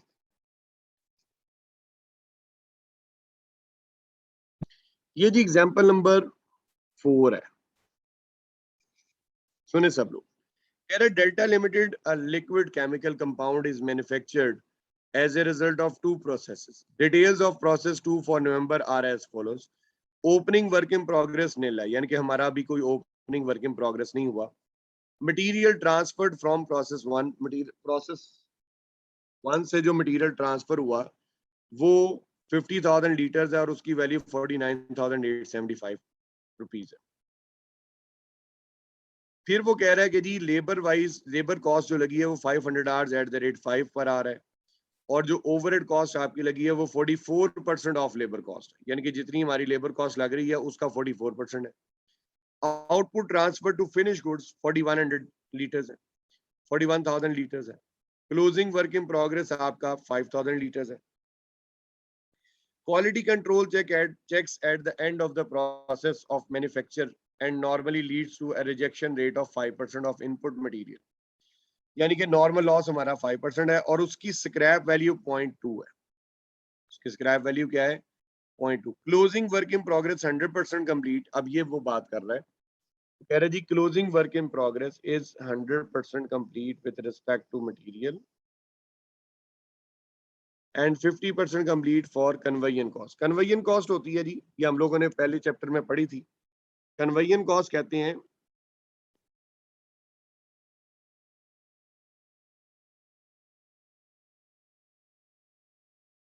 कन्वेयन कॉस्ट का फॉर्मूला था direct labour plus direct expense plus production overheads. अगर हम इनको ऐड कर लें तो ये हमारी कन्वेयन कॉस्ट बन जाती है। यानी कि लेबर और FOH wise percentage of completion same है लेकिन मटेरियल वाइज अलग है। अब इसको सॉल्व करते हैं। इसकी एक पिक्चर ले लें आप लोग जरा क्विकली। इसकी एक पिक्चर ले लें अपने पास।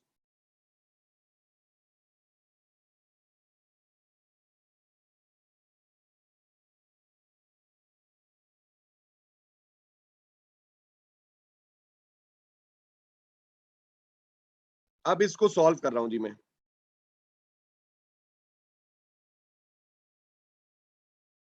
जब हम इसको सॉल्व करेंगे तो सबसे पहले ओपनिंग वर्क इन प्रोग्रेस इसमें हमारा नहीं हुआ, उसको हमने खत्म कर दिया कि कोई ओपनिंग वर्क इन प्रोग्रेस नहीं। अब हमने मटेरियल इनपुट किया 50,000 लीटर्स और वैल्यू है 49,875। 49,875।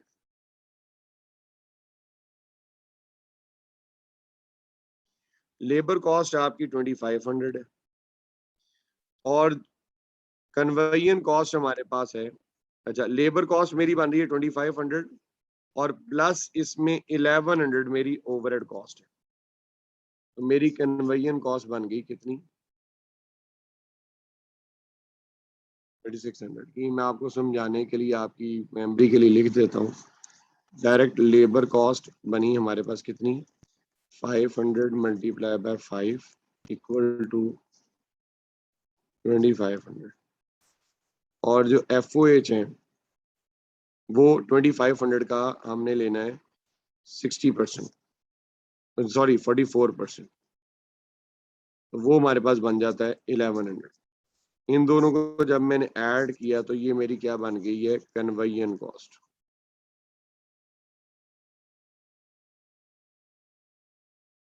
तो कन्वेयन कॉस्ट मेरी बन रही है कितनी 3600। जी कन्वेयन कॉस्ट का कॉन्सेप्ट क्लियर हो गया आप लोगों को सबको। अब इसमें जो हमारे यूनिट्स कंप्लीट हुए वो 41,000 यूनिट्स हमारे कंप्लीट हो गए। 5,000 का हमारा क्लोजिंग वर्क इन प्रोग्रेस है। नॉर्मल लॉस के बारे में वो कह रहा है कि जी 5% ऑफ इनपुट यानी कि 2500 का हमारा नॉर्मल लॉस है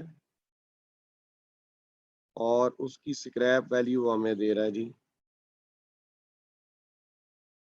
स्क्रैप वैल्यू वो बता रहा है 0.2 पर, तो 2500 इंटू 0.2 500 इसकी स्क्रैप वैल्यू बनती है। अब इसके जो यूनिट्स हैं वो दोनों तरफ क्या होने चाहिए इक्वल होने चाहिए, यानी कि अगर हमारे इनपुट यूनिट्स 50,000 है डेबिट साइड के, तो क्रेडिट साइड के भी टोटल यूनिट्स क्या होने चाहिए 50,000। इसमें हमारे पास 1500 का एबनॉर्मल लॉस आ रहा है। ये क्वेश्चन का डेटा क्लियर है सबको, यानी कि इसमें हमारा कोई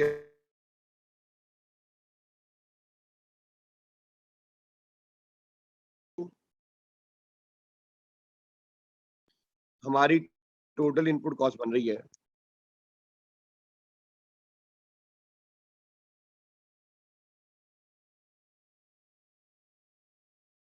ये हमारी टोटल इनपुट कॉस्ट है।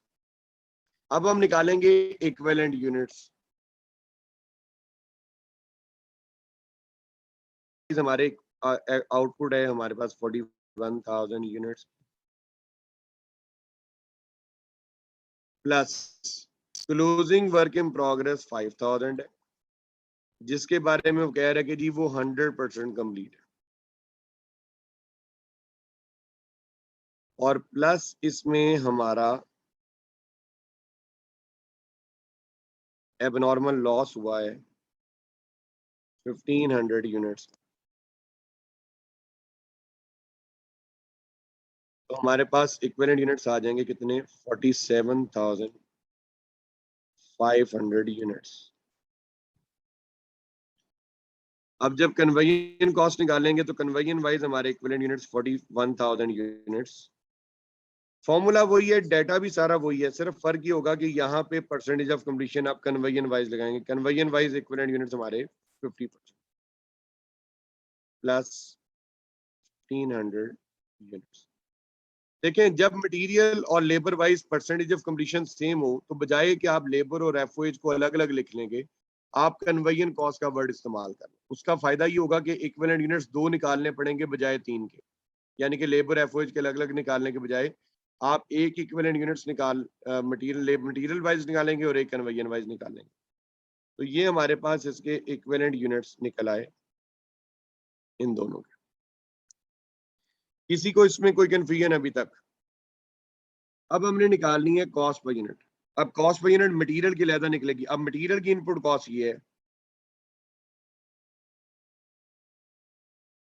49,875 माइनस नॉर्मल लॉस की scrap value 500 divided by equivalent units 47,500।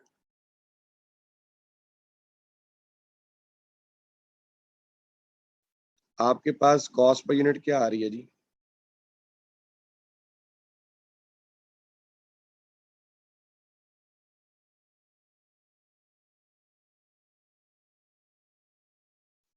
Ji cost per unit आ रही है 1.039 पर यूनिट। ये मटेरियल वाइज आपने इक्विवेलेंट यूनिट्स ने इसकी कॉस्ट पर यूनिट निकाली।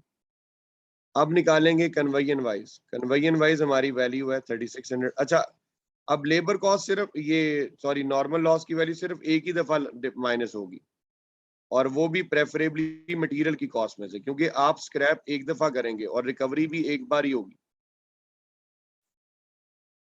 क्या आ रही है जी वैल्यू? 0.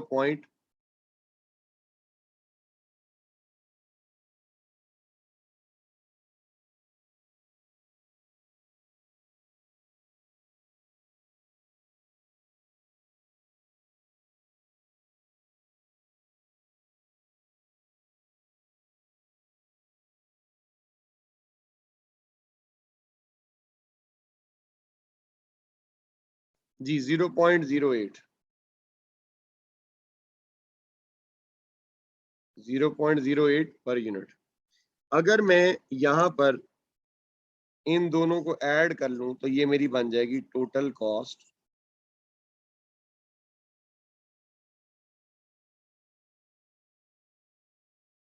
जी टोटल कॉस्ट पर यूनिट कितनी बन रही है?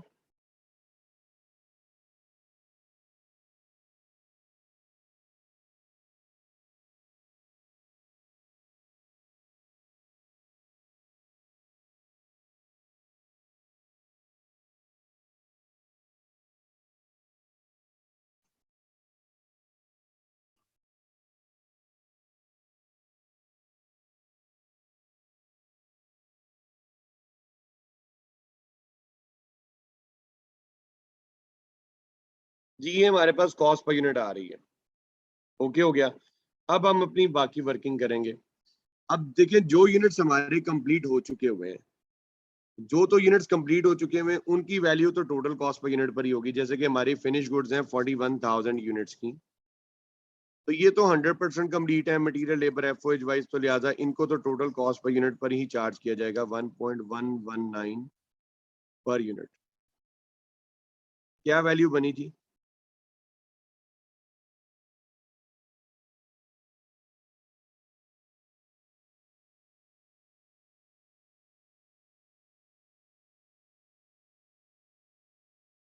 ये वैल्यू बन रही है 45,879 बता रहे हैं। तो 49,875 हम इधर लिख देंगे। 49,875 ये हमने लिख दी वैल्यू। अब इसके बाद एबनॉर्मल लॉस की value, cost of abnormal loss. Abnormal loss इसमें हमारा हुआ है 300 का, 1500 यूनिट्स इंटू रुपीज 1.119।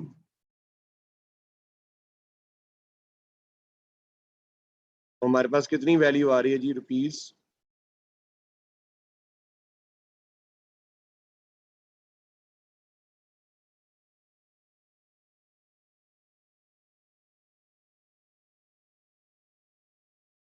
1679। अब हमने निकालनी है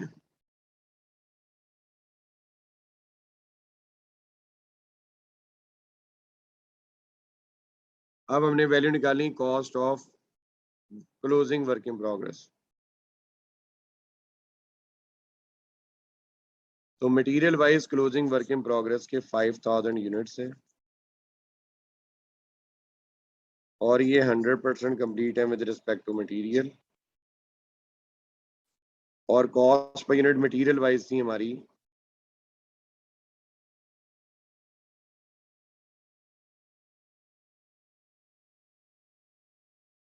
यानी कीजिएगा क्या आ रही है।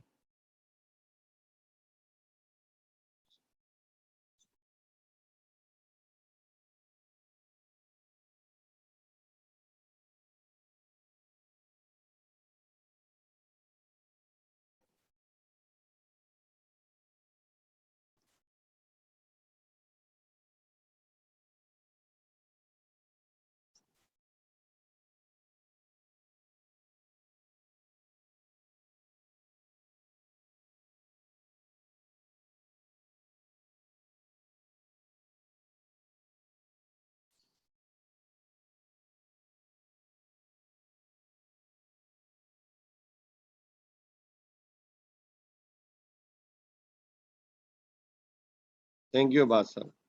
अब हम इन दोनों वैल्यूज को ऐड करेंगे,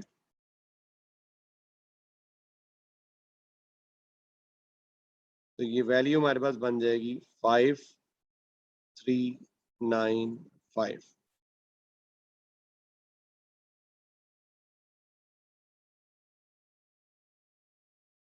इन सबको जरा टोटल करें क्या आता है।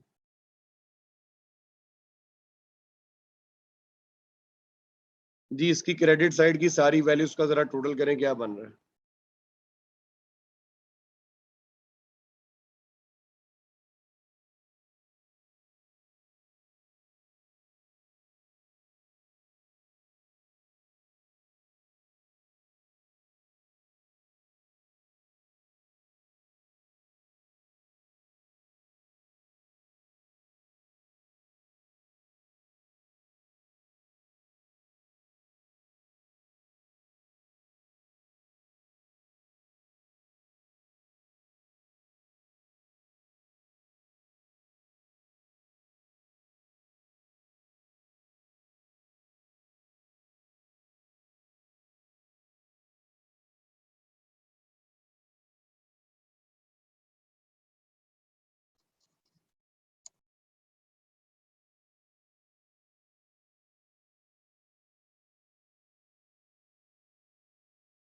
जी सॉरी, एक दफा जरा दोबारा टोटल कीजिएगा, मैंने शायद पहले वैल्यू गलत लिखी हुई थी, आप में से भी किसी ने नहीं टोका उस पर।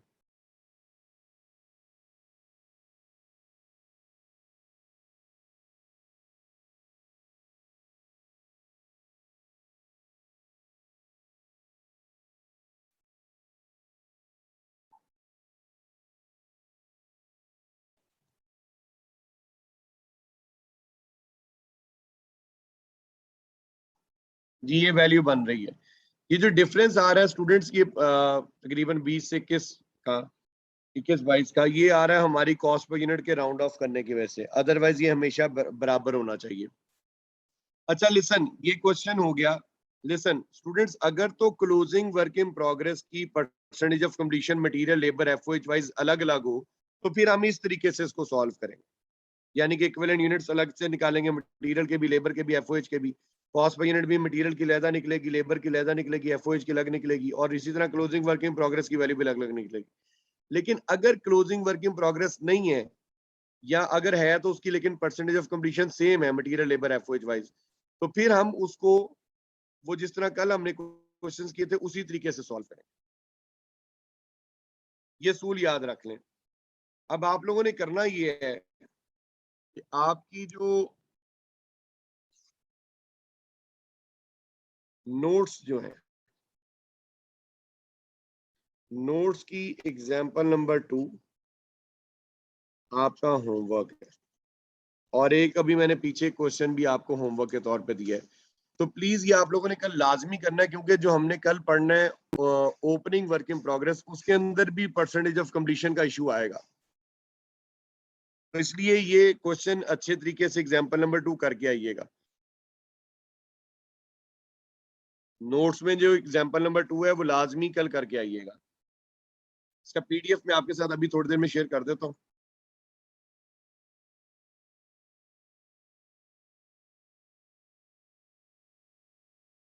अब्बास, एक तो ये क्वेश्चन है ना, ये वाला, ये जो अभी मैं आपको बताता हूँ।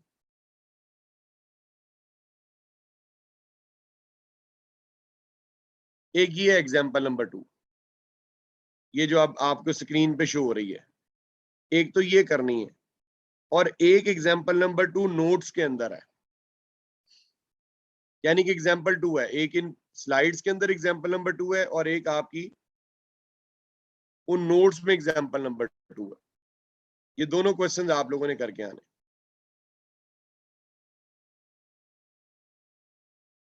हमजा ये भी पीडीएफ में मिल जाएगा बच्चे। ये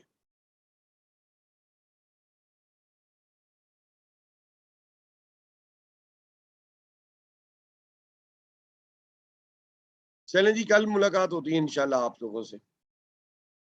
अल्लाह हाफिज। क्वेश्चन लाजमी करके आइएगा।